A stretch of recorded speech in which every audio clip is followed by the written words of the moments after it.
wapendwa watazamaji ambao mnatufuatilia kwa sasa hivi.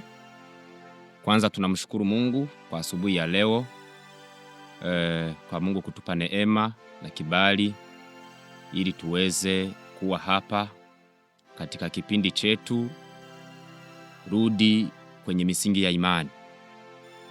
Na kabla hatujaanza kipindi chetu, tutaenda kuomba Mungu. Mungu mtakatifu uketie juu ya mbingu zote, tunasema asante kwa sababu wewe ni Mungu. Asante kwa neema ya asubuhi, tumekuwa hapa kwa kila jambo. Tunaomba damu ya Yesu Kristo iweze kututakasa, kisha kutufanya kuwa safi, utukubali. Na kwa sasa Bwana, tunaenda kusikia neno lako. Acha Roho wako Mtakatifu aweze kutuongoza, atupe kuyafafanua maneno yako na kuweza kuyafikisha kwa amani na salama. Asante kwa sababu wewe ni Mungu, kwa uwezo wa jina la Yesu Kristo. Amen. Basi wapendwa wasikilizaji na watazamaji mnaotutazama kwa leo, tuko hapa leo kwa ajili ya kutoa mafundisho yanasema kuna nguzo 7 ambazo mtu anaweza kazitumia ili aweze kufanyikisha safari yake ya kwenda mbinguni.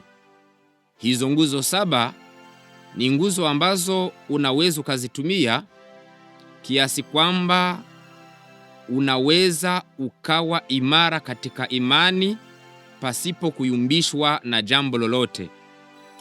Na katika hizo nguzo 7 tutaenda kujifunza kwa nguzo moja moja.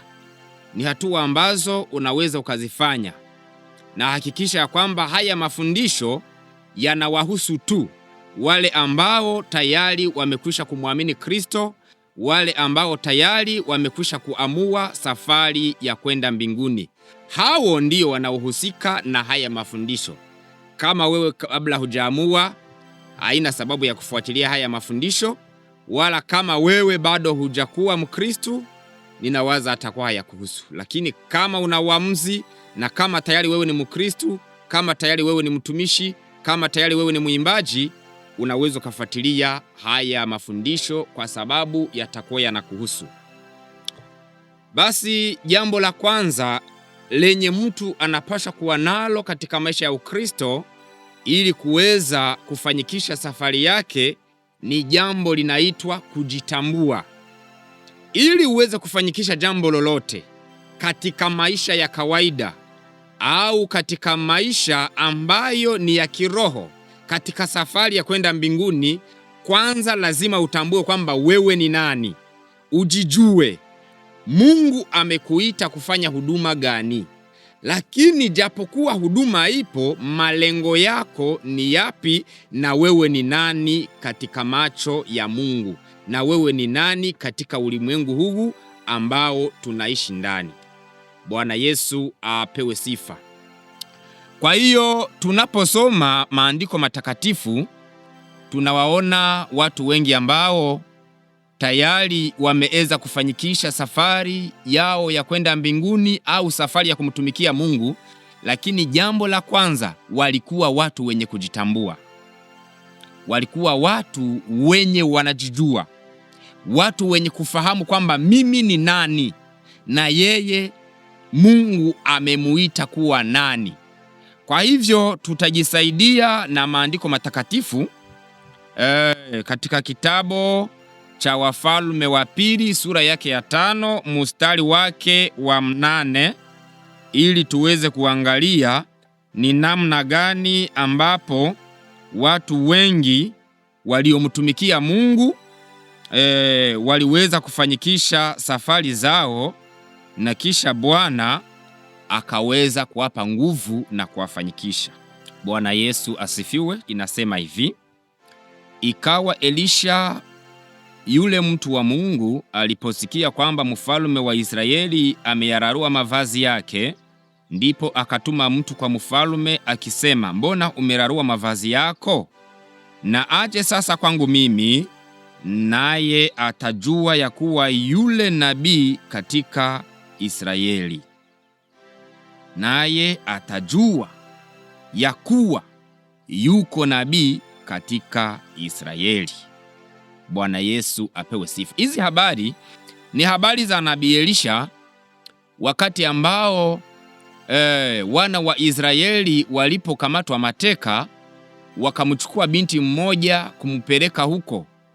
Alipokuwa anatumika kwa jemadari Naamani, akaja kugundua ya kwamba Naamani amekuwa na ugonjwa wa ukoma.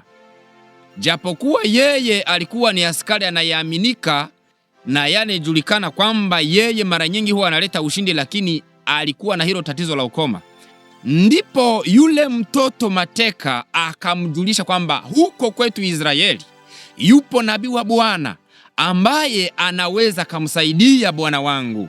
Basi ndipo akaenda moja kwa moja kwa mfalme wa Israeli kumwambia kwamba amekuja aweze kumponya ukoma. Kwa sababu mfalme yeye alikuwa hana uwezo, aliweza kuyararua mavazi yake. Lakini nabii Elisha alichokifanya ni kwamba yeye akiwa anajijua ya kwamba ni mnara wa Mungu katika nchi ya Israeli, yeye akijua kwamba yeye ndiye jicho la Mungu, yeye ndiye ambaye Mungu amemweka pale ili kuwakilisha matatizo ya wanadamu kwa Mungu. Aliposikia habari ya kwamba mfalme ameyararua mavazi, alituma mjumbe kwa mfalme akamwambia, huyo mtu mwambie aje kwangu ili aweze kujua ya kwamba katika nchi ya Israeli yuko nabii wa Bwana. Ni kwa sababu yule nabii alijua kwamba mimi ni nani, ndiyo maana akapata ujasiri wa kumuita yule mtu wao ambaye amekuja kumsumbua mfalme. Akamwambia aje kwangu, atajua ya kwamba mimi ni nabii wa Bwana niliyepo katika nchi ya Israeli. Bwana Yesu apewe sifa. Lakini vile vile Yesu Kristo ambaye ni Bwana wetu, ili aweze kukamilisha majukumu yake ambayo Baba amemkabidhi ya kufanya ukombozi wa mwanadamu, kuna kitu kimoja alikitambua. Yeye anasema kwamba mimi ni mzabibu wa kweli, na mimi hakuna mtu anayeweza kufika kwa Baba pasipo mimi. Ni kumaanisha ya kwamba Yesu Kristo naye aliweza kujitambua kwamba yeye ndiye mzabibu wa kweli na Baba ni mkulima, na hakuna mtu ambaye anaweza akafika kwa Baba pasipo kupitia kwake. Sijui sasa wewe unajitambua kama nani? Wewe unajijua kuwa ni nani? Maana ili uweze kufanyikisha lazima ujue kwamba mimi ni nani.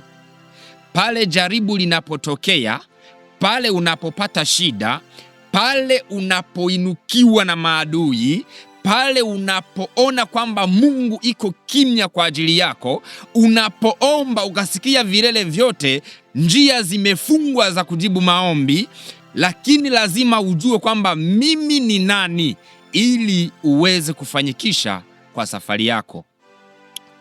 Bwana Yesu apewe sifa. Kwa hiyo lazima tuelewe na kutambua na kupata ufunuo wa kujitambua sisi wenyewe kwamba mimi ni nani, Mungu amenileta kwa makusudi gani, na mimi malengo yangu ni yapi ambayo Bwana amenifanya mimi niwe hapa kuyatimiza. Na hapo ukishaweza kufanyikiwa kwa hatua ya kwanza ya kuweza kujitambua, kwa hakika una viwango vikubwa vya kuweza kukamilisha safari yako.